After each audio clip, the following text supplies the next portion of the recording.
Assalamualaikum warahmatullahi wabarakatuh.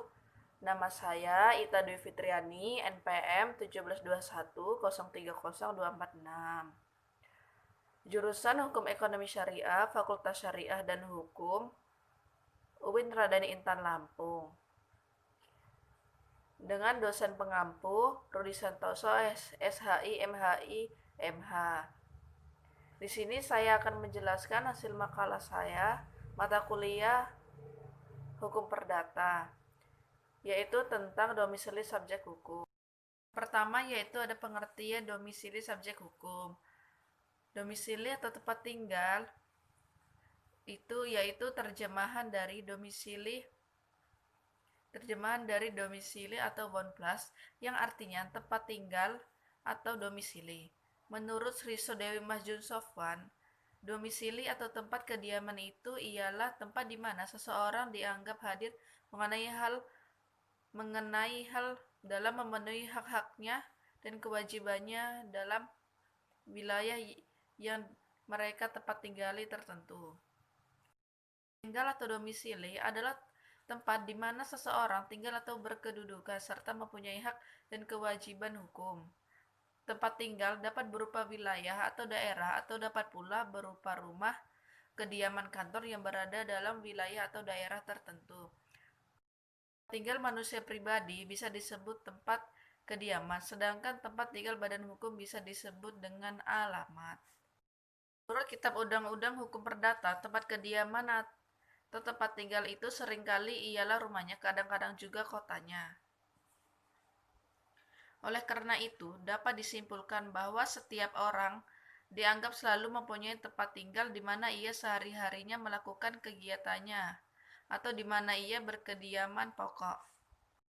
Kadang-kadang juga menetapkan tempat tinggal seseorang itu sulit, karena kadang-kadang seseorang itu berpindah-pindah atau banyak rumahnya. Ada macam-macam domisili. Menurut KUH Perdata yaitu yang pertama tempat tinggal sesungguhnya, yaitu tempat tinggal yang bertalian dengan hak-hak melakukan wewenang seumumnya. Tempat tinggal sesungguhnya dibedakan antara lain. Nah, yang pertama yaitu tempat tinggal sukarela atau bebas yang tidak terikat hubungannya dengan orang lain. Kedua yaitu tempat tinggal yang dipilih, yaitu tempat tinggal yang berhubungan dengan hal-hal melakukan perbuatan hukum tertentu saja. Ketiga yaitu ada hak dan kewajiban. Tempat tinggal menentukan hak dan kewajibannya seseorang menurut hukum. Hak dan kewajiban ini dapat timbul dalam bidang hukum perdata, hak dan kewajiban dalam bidang hukum publik.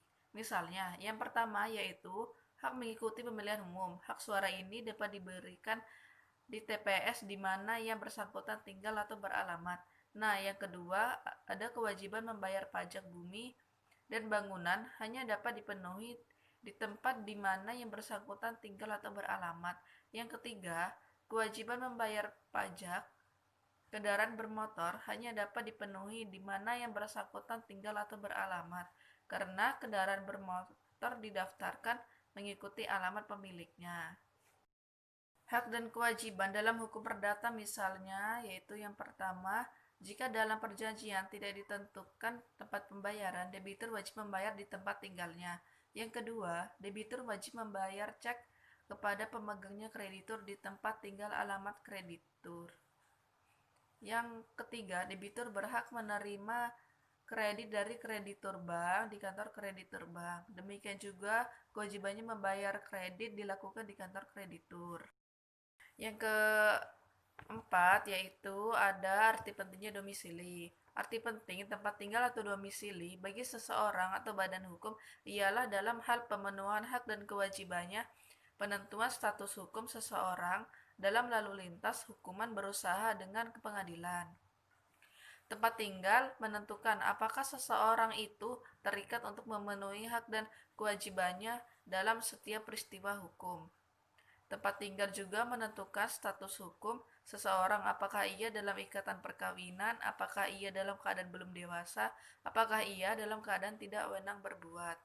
Tempat tinggal juga menentukan apabila seseorang berurusan atau berperkara di muka pengadilan, pengadilan negeri atau pengadilan agama berwenang menyelesaikan perkara perdata adalah yang daerah hukumnya meliputi tempat tinggal tergugat.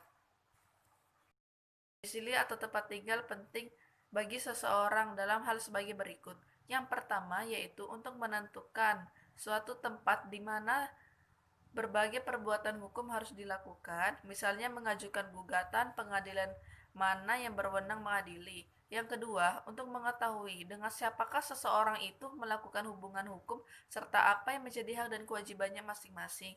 Yang ketiga, untuk membatasi kewenangan berhak seseorang. Demikianlah penjelasan dari materi makalah saya. Apabila ada salah-salah kata, saya mohon maaf. Kepada Tuhan saya mohon ampun.